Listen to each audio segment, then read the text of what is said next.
you so much for having me here. It's surreal to be back. It feels. I was driving onto campus and I started to get all flash of all of the memories of different things that happened while I was here. So it's really a privilege and an honor to be back to join you guys. Before we get started, let me know, where are some of you guys from? Massachusetts. Philly, okay. Maine. Jamaica, yes, man. Her Queens. Where else?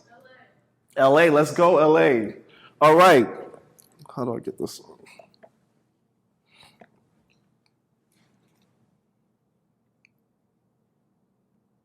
How do I get this on the screen? All right. We're going to get through this technical difficulties. Yeah, just want to put this presentation up on the screen. All right. So, how many of you have had Ithaca as your dream school to attend? Okay. I mean, it's fine if it's not. 1, 2, 3. All right. Perfect. So, let me tell you, Ithaca was not my dream school. It was not my dream school. I'm from the Bronx. Oh, man, no love. I'm from the Bronx, all right? Born and raised in the Bronx, just like everyone else. I'm also a first-generation college student. I think my mom maybe attended community college for one semester, didn't do the whole thing. But how did you guys feel being in the transition period from home to IC? Is it same? Is it different? Thank you.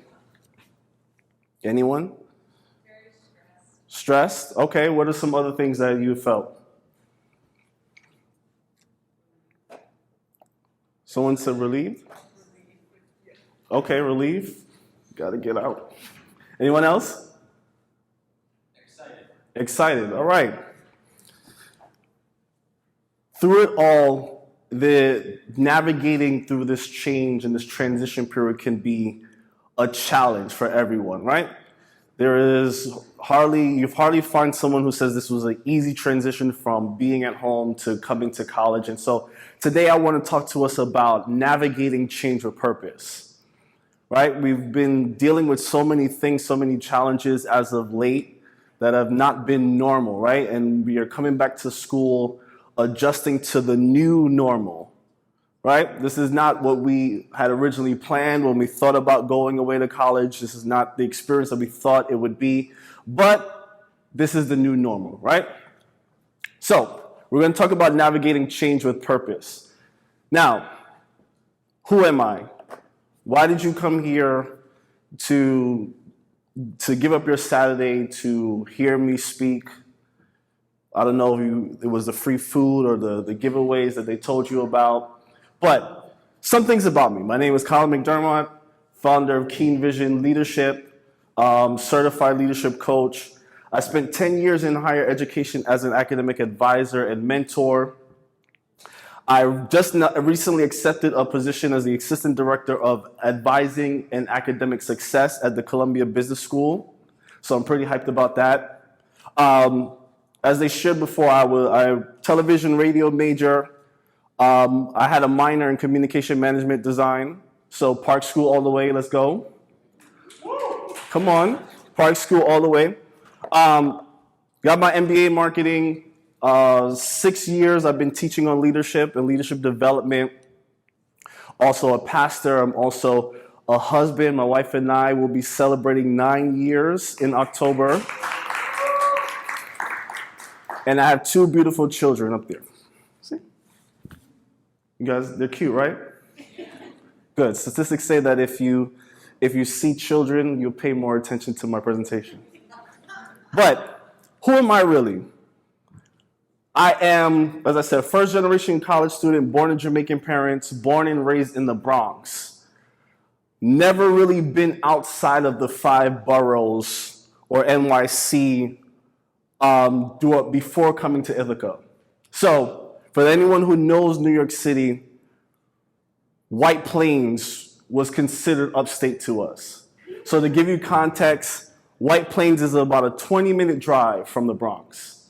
But because of my limited experience and because I'd never really been outside of the 5 boroughs, it was considered upstate. And one of the things that had to experience was adjusting to moving away from what I was used to, right? My environment that I was used to, the people that I was used to, and obviously Ithaca being 4 hours away from where I came from was a little bit of a challenge. But out of everything, when you ask me who I am you guys 17 years ago. It hurts to say that. It hurts to say that because 17 years ago, I was sitting in the same seat as you guys. I was here as a young man outside of my comfort zone, right? The first 17 years of my life, 18 years of my life, being in a structured system, right? You get up in the morning, your parents wake you up, you go to school, you go to elementary school, you go to middle school, you go to high school, you go home, you take your classes are chosen for you. Everything is structured. Everything is already in place. And so now to come away into an unfamiliar territory was something that was different for me. As you guys see here, I'm 100% introvert. All right? So people used to think that I was a mute because I didn't talk much. Right? So I would be in a group and I would be the fly on the wall. So didn't really speak my mind, didn't really participate much in anything. I was just always to myself. But I decided to go to college because, as someone shared before, I was one of those people that thought that college was something that you do. Everyone's going to college, and so I should go to college too. And now, I'm aging myself, but back in the day, we didn't have websites to go and visit the college website and see what courses were offered. We had this thick book that told that you flip the pages and they gave you a one-pager on the college, the population, the students, what programs, what majors. And so my senior year went through a large book of colleges that were in the area. So I didn't know any college really except for the Ivy Leagues, right? Like Yale, Harvard. Those are the only ones that I knew. Did not know Ithaca College. Did not know anything about it. The only way I found out about Ithaca College is that someone who attended here, who was alumni of my high school, Clayton High School, came to the school to visit and told us about this school. Decided to look into it, said, all right, I'll have that as one of my choices because I had a goal to be the Pharrell of gospel music, right? I've been playing piano for most of my life, and so I was going to be the Pharrell of gospel music. And so when I heard that Ithaca College had the music program, I was like, yes, that's where I'm going. Right? Mind you, this is after my college advisor told me that you're not going to be a computer engineer. Met my college advisor. He asked, what are you interested in doing? What do you think that you'll be successful in? And I said to him, I want to be a computer engineer. Do you know how to build computers? No. Do you know how to program software? No. Then you're not going to be a computer engineer. Told me straight up like that. I only wanted to become a computer engineer because my sister was in that field and it seemed like a fun thing to do. Did I know anything about computers outside of Control, Alt, Delete? Absolutely not. So my college advisor is the first and most lasting advice that he gave me is that you're not going to be a computer engineer. And so I decided to pursue music and came to Ithaca, did my college visit. It's too cold. I don't want to be here. But when I got that financial aid package, I was like, I guess I'm going to Ithaca. Right? So wanted to do the music program, music recording program, can't read music. I mean, I can kind of read music if you give me about a month or so. But one of the requirements for the music program was that you had to be able to read music and you had to be able to play. And I looked at the audition pieces, they're like 20 pages long. I'm like, nah, that's not it. That's not it. So I came in as exploratory student. So here I am, an uncomfortable student in an uncomfortable environment with people that I don't know. You see how old this picture looks? You see how big my clothes is? That was back in the day when I used to wear size 5X t-shirts, and even though I had a size 34 waist, my jeans were size 38 because baggy was the way to go. But ultimately, I had to come and learn a new environment and adapt to a new environment. And so I remember vividly my first day here, move-in day. My parents, as again, first they're Jamaican parents, so they don't know anything about this college thing. So I had to do the applications, I had to fill out the financial aid, the FAFSA, I had to do everything on my own. And so they brought me here on my first day. Brought me here, brought my stuff upstairs to the room, said, do you need anything? All right, we're gonna head out. And they left me. They came, helped me unpack the car, and they left. We didn't go on tour around the campus, see what was being offered, participate in the activities. They just needed to get home because they're old Jamaican people, and 4 hours is a long drive, so they're like, they gotta get out. So after all that, they walked out, they left me in my room, and that's when it hit me that I'm by myself. And I'm not gonna lie, I literally cried maybe 20 minutes after they left. Because I don't know this. This is something new, I'm not familiar. I don't know anyone here. I was stressed because I've only been here one time for a visit.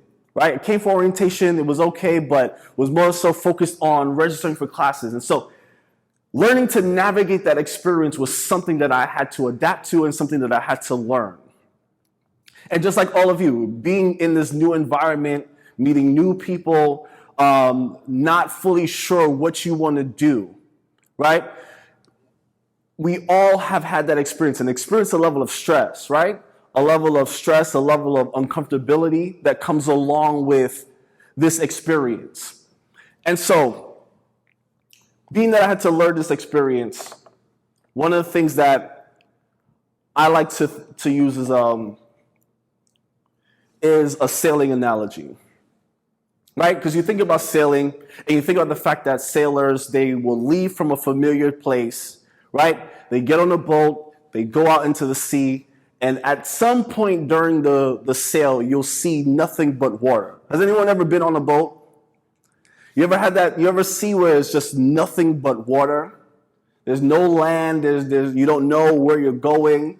I had the privilege. My wife took me for my 31st birthday on a boating trip in the Hamptons, and so had that experience of being on the water for 2 hours and just seeing nothing but water.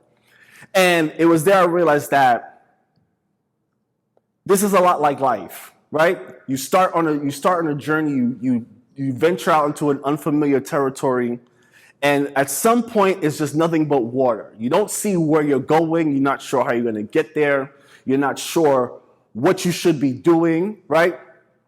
And then just like life, you will experience different weather conditions. Right? There are some days where everything is clear and everything is good. There are some days where it's turbulent and it's rocky and it seems like you're overwhelmed and there's nothing but storms. And then you'll have other days where you just feel like you're just drifting.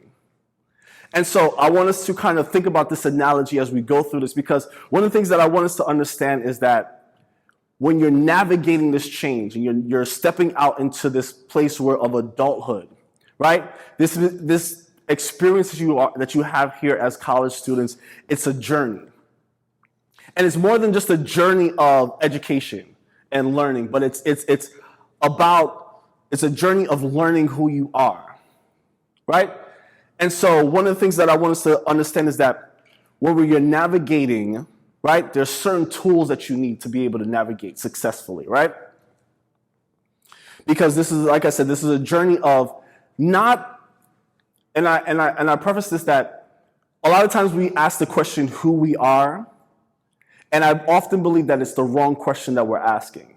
Because if I ask you what your favorite color is, what your favorite food is, you'll be able to tell me, right? Because you've had from the time you were born up until now to figure that stuff out.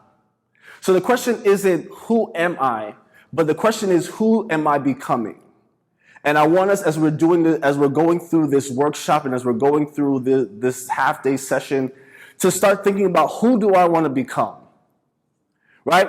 Because you know who you are, but now you're on a journey of learning who you need to become. And so in this journey, as you're embarking on it, it's a journey of exploration, right? Which is fitting for the exploratory program, right? It's a journey of exploration. It's a journey of being able to discover new things. So self-discovery. And in this process, you're going to be learning different things. And in order to be successful on this journey, you want to be able to have the right tools that are going to be able to prepare you and help you to get to your destination, right? And so there's this quote that I wanted to share that I really like. It says, a lot of people resist transition and therefore never allow themselves to enjoy who they are. Embrace the change no matter what it is. Once you do, you can learn about the new world you're in and take advantage of it. So you're embarking on a new journey, and now is the time where you take advantage of it and you enjoy the process. One of the things that we have to understand is that as stressful as it may seem, if we take a step back and really enjoy the process, it'll be a lot more easier to navigate through. And so one of the first things that we need when we're navigating is a compass, right? The compass provides direction. One of the amazing things about a compass is that it's calibrated to recognize or be attracted to what is considered true north, right? So the most northern part of the globe is considered true north. And so true north is a fixed point. It's a point that no matter where you go in the world, your compass will always adjust to find what the true north is. And so east will always be east, west will always be west, south will always be south, north will always be north. Right? And so when we think about the compass represents our passion. When we talk about true north, I identify true north as being our purpose. Your purpose, the thing that you were created on this earth to do. What I want us to understand is that we all are created with a purpose. There is something in this world that you were created, there's a problem in this world that you were created to be the solution for. And it seems weird now at this age, but as you begin to grow and you begin to experience life, you really will understand that this is something that I have a purpose and there is something that I'm designed to do. And so when you talk about true north being your purpose, the compass would be your passion. What are the things that you're passionate about? Right? What are your convictions? What are the things that you can't get out of your head, that you get to the point where you're so passionate about that you can't do without? Because your passions will direct you to your purpose. Does that make sense? Your passion will always direct you to your purpose, right? How do you know what your purpose is? What is the thing that bothers you the most? And I'm not talking about the person that lives across the dorm. I'm not talking about your little brother or sister. But what is the cause that you are passionate about, that bothers you? One of the things I admire about my wife is that when she used to work in the city, in Manhattan, she used to see homeless people on the street. And it used to bother her. If she had money, whatever she had in her pocket, she would give to someone because it just bothered her. It just melts her heart to see that person in need and not being able to help them. Does that make sense? And so what is the thing that bothers you? One of the things that bothers me is which helped me to find my purpose is the lack of understanding of what leadership is about.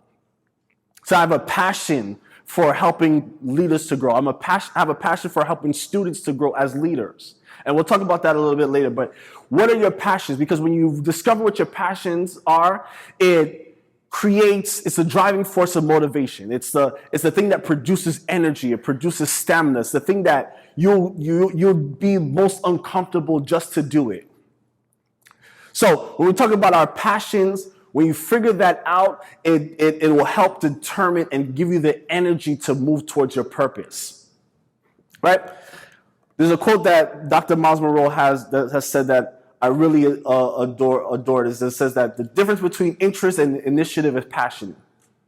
There's some things that you are interested in doing, I kind of want to start, but it is when you have that passion for it, that's when you start to actually pursue it. So you're thinking about your major, you're thinking about what you want to do after you graduate. What are the things that motivate you? What are the things that drive you? When you discover what that is that drives you, that's where your purpose is. That's where your major should be focused. Does that make sense? All right. Second thing that we all need is binoculars, right? Think about being on a boat. Captain always needs binoculars because the binoculars provide vision. The binoculars allow you to see what's ahead of you. It allows you to focus on what you're about to embark on, or what you're about to experience, right? I've seen captains on a boat, they'll look through the binoculars and be able to see, a storm is coming. And so being able to see what's ahead of them allows them to prepare for what's coming. Does that make sense? And so binoculars represent vision, and vision by definition is a mental picture of what you want to become and how you want to impact the world in a way that aligns with your purpose. You got to be able to see yourself, right? See what you want to become, see how you want to make a difference in the world. Why is vision important? Because it helps you to articulate your purpose. It helps you to be focused on the future.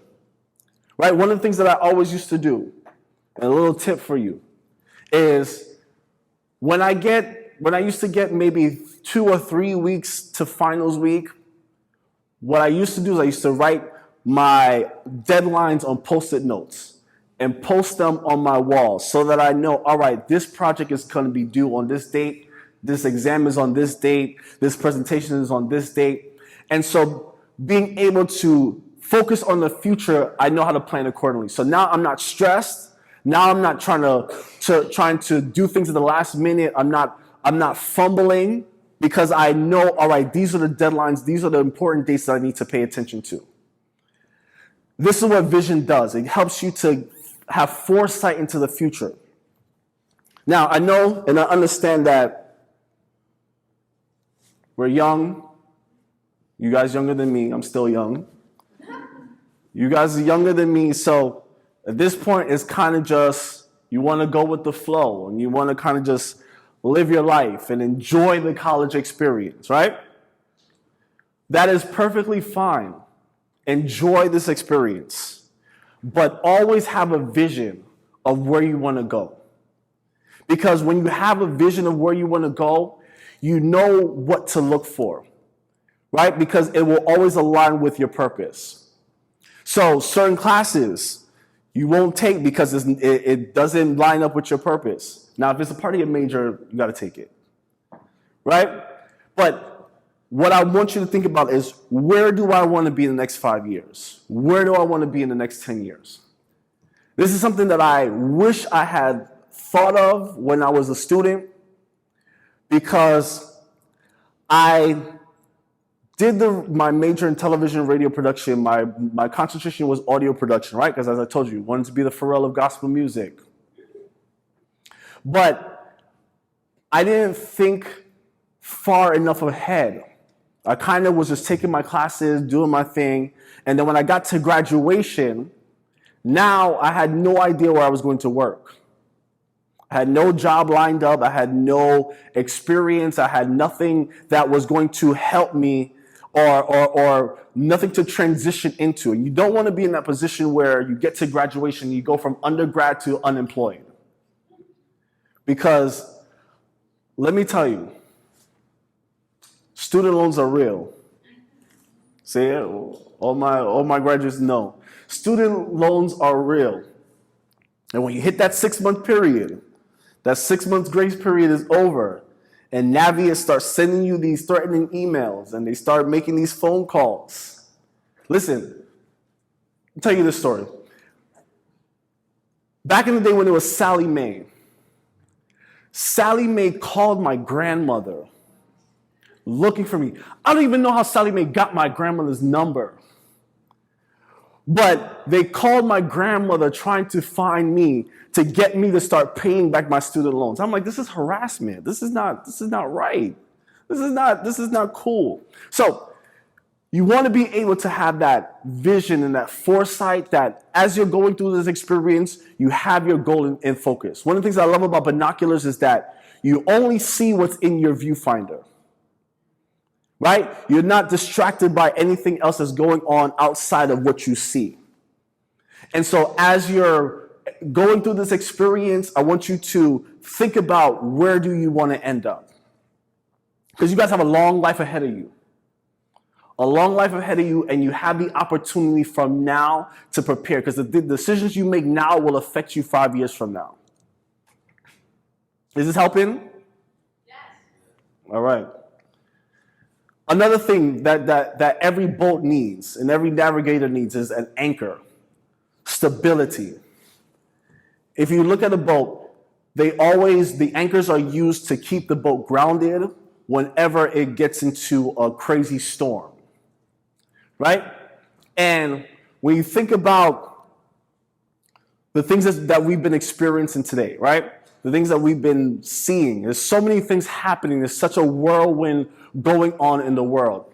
We need anchors to keep us stable, keep us grounded, keep us focused, keep us rooted, right? Listen, I'm 35 years old, and I've lived through 9/11, I've lived through anthrax, I've lived through the war in Iraq, the war in Afghanistan, I've lived through Ebola, I've lived through so many different things. Not to mention my own personal storms and whirlwinds. And so when you have those things and those things that try to challenge who you are, you need an anchor to keep you grounded, right? Everyone has those moments where they feel overwhelmed, they feel lost, they feel alone. It's the things that keeps you grounded. And so when we talk about an anchor, it's your core values and your beliefs, your principles that you live by. Because when you have those principles and those core values, it will always remind you of who you are. The core beliefs and the values that you have will always remind you. How many of us have grandparents or parents or aunts and uncles or family members who always have a saying? Right? The older generation, one of the things that kept them stable is because they had certain sayings for certain situations. Right?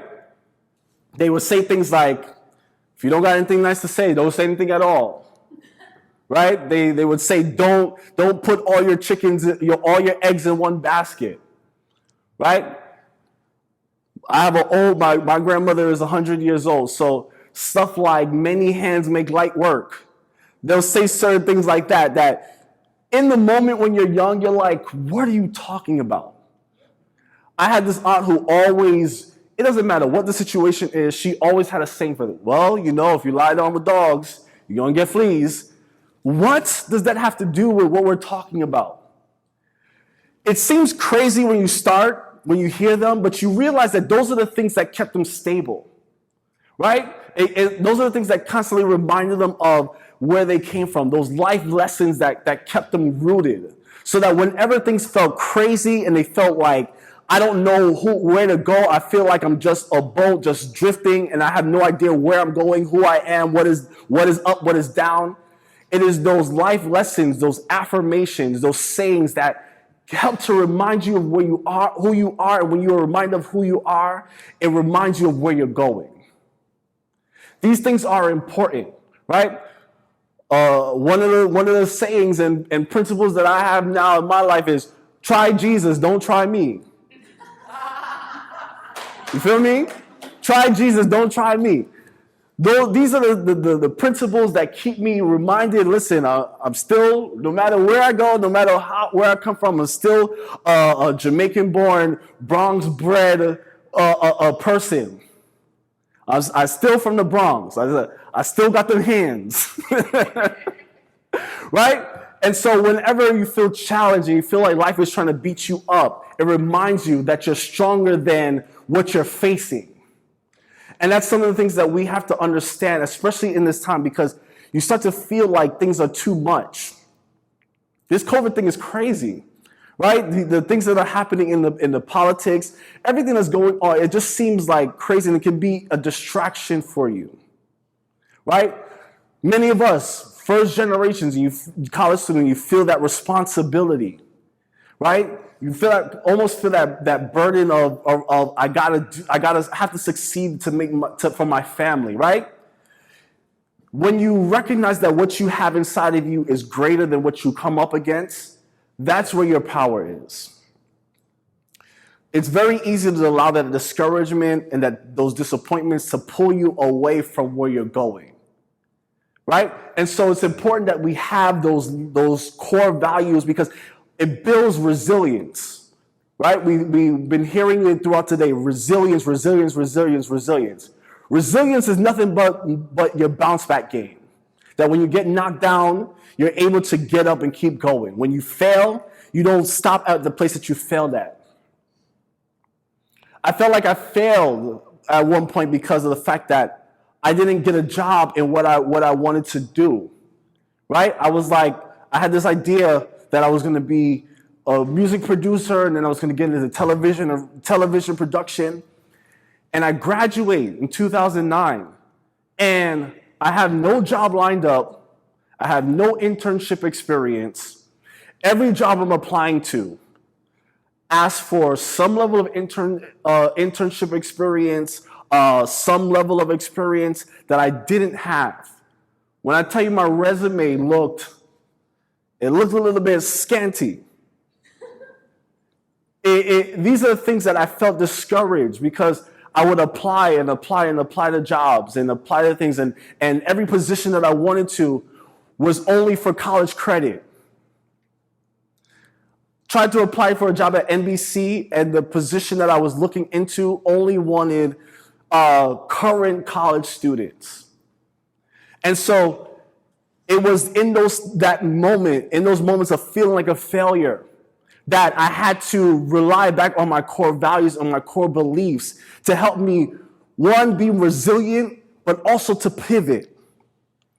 In life, you're going to have to learn to pivot, that when things don't work out as you plan, that you are able to change direction. And one of the strengths of having an anchor is that it helps you to pivot in the middle of a storm. It helps the boat to pivot and change direction. And so we all need those core values, right? Another thing that we all need are flares. Every boat, there's no boat allowed on the water without flares, right? You have to be able to shoot a flare into the air whenever you're in a stressful situation. And so flares provide support and help. They're used as distress signals to help when the need arises and you're in potential danger. It's designed to increase visibility and reveal where you are. But one of the things too about a flare is that if used incorrectly, you can do more damage, right? And so one of the reasons why you're here is because the administrators here, Ithaca College in itself, is a support system for you. We all need support. No man is an island. No man can do everything by themselves. And so especially in this environment where you're all away from home, you're outside of your comfort zone, you need a support system. You need to be able to shoot your flares when things seem crazy, where you can call out for help, right? Whether that's your roommate or friends that you've made, or Yolanda or Maria or anyone, any of the administrators here. You want to be able to reach out for help when you need it. It's not the time to feel like I don't want to bother anyone or to feel ashamed of asking for help. To this day, I ask for help all the time. And I've grown to realize that asking for help is something that is important to our overall well-being. Listen, like I said, I'm going to remind you again, my parents are Jamaican. I was born and raised in the Bronx. So you're throughout the 90s and that entire experience, they made fun of you. They ridiculed you for asking for help. They tease you, right? Jamaicans, we have this very strong pride that I can do it by myself. I don't need nobody's help. And so being in college, I needed help, but didn't know how to ask for help because I wasn't taught that. I wasn't taught how to build a support system. And I had an experience my sophomore year. I'm going to share this real quick and then we'll move on. A sophomore year, they had increased tuition. My dad got a job, so financial aid got jacked up. Fall semester, I had a balance. I was getting these threatening letters from student accounts that if I don't pay this balance, I'm gonna have to move out of my dorm, I'm gonna have to leave the college. Registration opened up. I couldn't register for any of my classes. Stressed out because tried to apply for a private loan. Everybody's credit was jacked. So I didn't get approved for any loan, nothing. And I remember I came to the Student Activity Center and was sharing with a friend of mine that I'm afraid, I'm nervous because if don't pay this balance by the end of the semester, they're gonna kick me off campus. I don't know what I'm gonna do. And just that one time of sharing, my friend was like, oh, well, you should talk to Terry Martinez. And Terry at the time was the director of the Office of Multicultural Affairs. Told me you should talk to her because maybe there's something that she can do to help. And she's from the Bronx, so you'll definitely like her. So I'm like, I guess I tried everything else, so I might as well ask for help. I go to Terry, introduce myself. She's come to my office. We sit down, we talk. She's like, tell me what's going on. I tell her the situation, tell her I don't have any money. She says, okay, hold on for 1 minute. She gets up. She leaves the office. I'm sitting there twiddling my thumbs. What is happening? What am I going to do? Is she going to help? Or did she just leave me in this office to suffer? 5 minutes later, she walks in. I talked to financial aid. You're all set. She was able to talk to someone in financial aid that was able to help move some of my spring money to the fall. And then that gave me more time to get the money that I needed to pay off the balance for the spring semester. And it took that having that one conversation. I'm talking about I'm struggling for months because I can't register for classes. I'm checking, all the classes are filling up. I'm trying to figure out what am I going to do. My parents can't help, family can't help. But by reaching out to this one person and having this one conversation was enough to help me get the help that I needed. And so don't be afraid to ask for help. One of the things I want us to understand is don't be afraid to ask for help. These departments are here, these programs are here, these administrators are here giving up their Saturday to show their support and show that they are here. And let's keep it real. Tuition is too much money not to get the help that you need. Listen, again, you're gonna learn.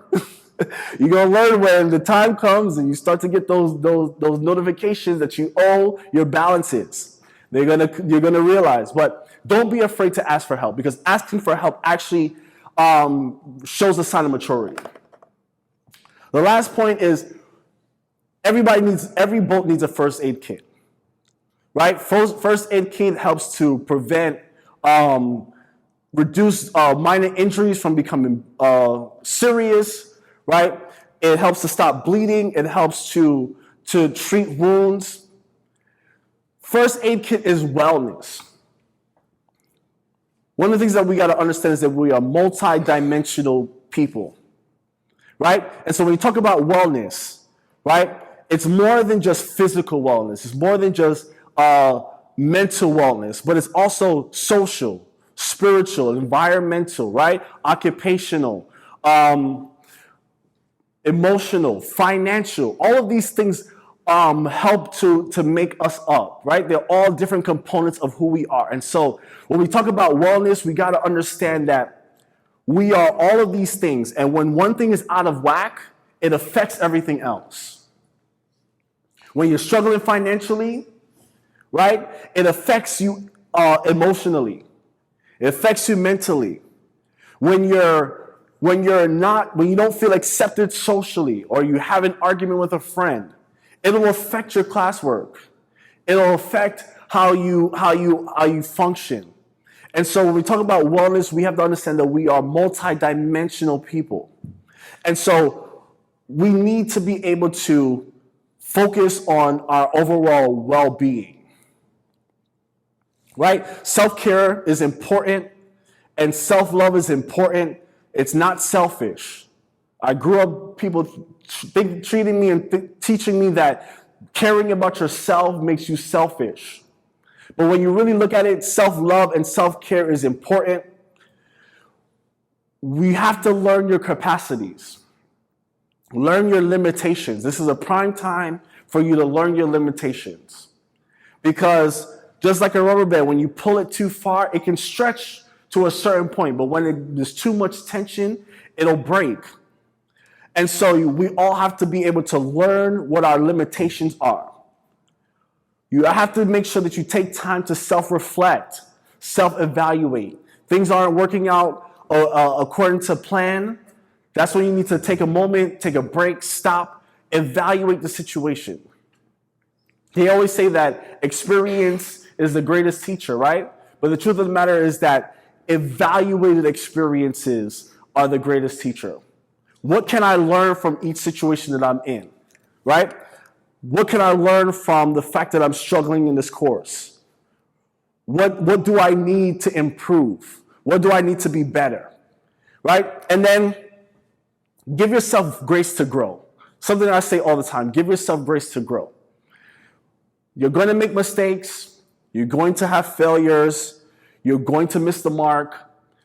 But when you give yourself the grace to grow, doesn't mean that if I fail at this thing, that I'm going to quit. I promise you, as an advisor, I've met with so many students who felt like because they were struggling in a major course that they wanted to change their whole major. I'm struggling in chemistry, and so I'm going to change my major from chemistry to art. And I have to talk them off the ledge. All right, take a moment. You're struggling in chemistry. What is it that you're not understanding? Have you gone to tutoring? Have you talked to the professor? No. Then you're not changing your major. Just because you're struggling and you feel like you're failing doesn't mean that you have to give up on the whole thing. But give yourself the grace to grow. This entire journey is an experience of growth and learning. And so you got to if it doesn't work the first time, don't give up. Keep trying, keep working at it. And especially if it's something that you're passionate about, keep doing it. And then the last thing I want us to understand is that never lose your fight. Never lose your faith. Never lose your intention. Never lose your gratitude. Never lose your hope. Never lose your tenacity. Because it's those things that keep us going, right? When you believe in yourself and you believe in what you're doing, then you will always have that hope. And hope always tells us that tomorrow will be better than today. That's how I define hope, as tomorrow will be better than today. And so when we think about things, the gratitude, not everyone has the opportunity to go away to college. A lot of my friends didn't go away to college. They stayed home.